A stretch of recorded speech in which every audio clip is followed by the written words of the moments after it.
When I think back on my childhood, there are moments that feel like a blur and others that stand out as vividly as though they happened yesterday. The story I'm about to share isn't easy for me to tell, but I believe it holds lessons that others can learn from, about trust, boundaries, and the way a single incident can ripple across an entire lifetime. My name is Sarah Mitchell. I grew up in a small town in Ohio, where everybody seemed to know everybody else. My dad, Mark Mitchell, was one of those people who had been in the community forever. He grew up there, played high school football, and eventually came back after college to settle down and raise a family. He was well-liked, dependable, and the kind of guy who would lend his tools to anyone who needed them. One of Dad's closest friends since childhood was Brian Carter. The two had grown up together, sat side by side in class, played ball on the same team, and even gone off to college at the same time. Their bond was something special, almost like brothers. By the time I was born, Brian was as much a part of my family as any uncle would have been. He came over for dinners, helped Dad with house repairs, and even showed up at my school recitals when Dad was working late.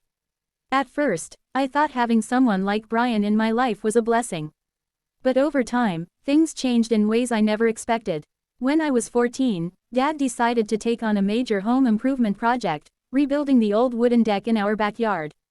He wasn't exactly the handiest guy when it came to big construction jobs, so naturally, he called Brian for help. Brian worked as a contractor, and he had the kind of know-how that Dad lacked. I remember the first day clearly. Brian pulled into our driveway with his big red truck loaded with tools, lumber, and buckets of nails. He stepped out in his worn-out jeans and work boots, greeting me with a warm smile and a cheerful, "Hey, kiddo." Dad introduced me to him again, though of course, I already knew Brian well. "Sarah's going to help us out with the project," Dad said proudly. "It'll be good for her to learn some skills." I was excited. I'd always been curious about how things were built, and this seemed like a great chance to learn. Besides, it meant spending time with Dad, something I didn't get to do often because he worked long hours at the factory. The first few days went smoothly. Brian showed me how to measure and mark the wood, how to use a power drill safely, and how to swing a hammer without smashing my thumb. He was patient, explaining things step by step, and even Dad was impressed with how quickly I picked it all up. But then little things started to happen that didn't feel right. At first, it was subtle. Brian would stand behind me when showing me how to hold the drill, his hands guiding mine, his breath close to my ear. I told myself it was nothing. He was just teaching me, like he said. One afternoon, Dad had to run an errand, leaving me alone with Brian to finish some sanding work. That's when things began to shift. Brian started talking to me differently, not just giving instructions, but making comments about how mature I seemed for my age. He told me I was a quick learner, that I had steady hands and good instincts. Compliments that might have sounded innocent, but they carried a weight I didn't understand at the time. I felt uncomfortable, but I didn't know how to express it. He was Dad's best friend. He was someone I was supposed to trust. So, I stayed quiet.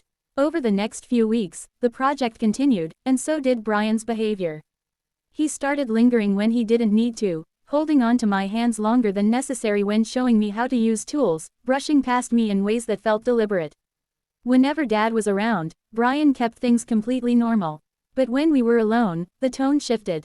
It escalated one Saturday when Dad had to leave for a double shift at work. He told me to continue helping Brian, and that he'd be home late.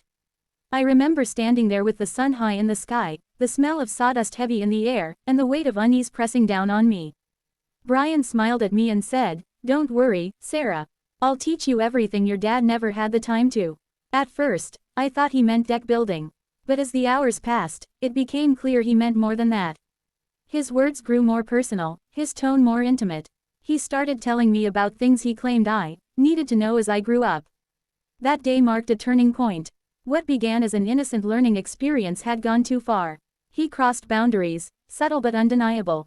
I froze, caught between fear and confusion, not sure whether to shout, run, or pretend nothing was happening. I didn't have the language or courage to confront him. The guilt weighed on me for weeks. I blamed myself for not speaking up, for not stopping him. But I also felt angry at him for taking advantage of my trust, angry at the situation, angry at the silence I felt trapped in. Eventually, I confided in my best friend, Emily. We were sitting in her room, flipping through magazines, when she noticed how quiet I had been lately. She pressed me until I broke down and told her everything. She gasped, horrified, and told me it wasn't my fault. That was the first time anyone said those words to me. Emily convinced me to tell my mom, Lisa. I'll never forget the look on Mom's face when I finally poured it all out. She listened in silence, tears welling in her eyes. When I finished, she hugged me so tightly I could barely breathe. The next few days were chaos. Mom confronted Dad. Dad was furious, not at me, but at Brian. He stormed over to Brian's house, shouting loud enough that the neighbors peeked through their curtains. I don't know exactly what was said, but I know Dad told Brian he was never welcome near our family again. The friendship ended instantly. Years of brotherhood crumbled in a single night. But the damage didn't just disappear. Trust is fragile, and mine had been shattered. For years, I struggled with self-doubt, wondering if I had overreacted, if people would believe me. But therapy and the support of my family helped me realize the truth. I had every right to feel the way I did. Looking back now, as an adult, I see the situation with clearer eyes. Brian took advantage of trust and blurred boundaries that should never have been crossed. He said he was just teaching me, but it went too far, and it left scars I'll always carry. The shocking part of this story isn't just what happened. It's how easily it happened.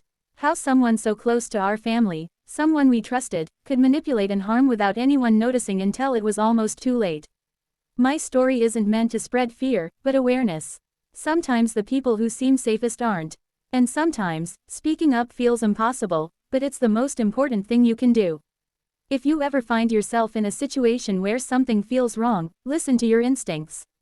Tell someone. Don't carry it alone. Today, I share this story not as a victim, but as a survivor.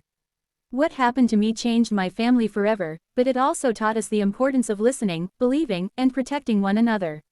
My dad still blames himself sometimes, but I remind him it wasn't his fault. The only person responsible was Brian. And as for me, I've grown stronger.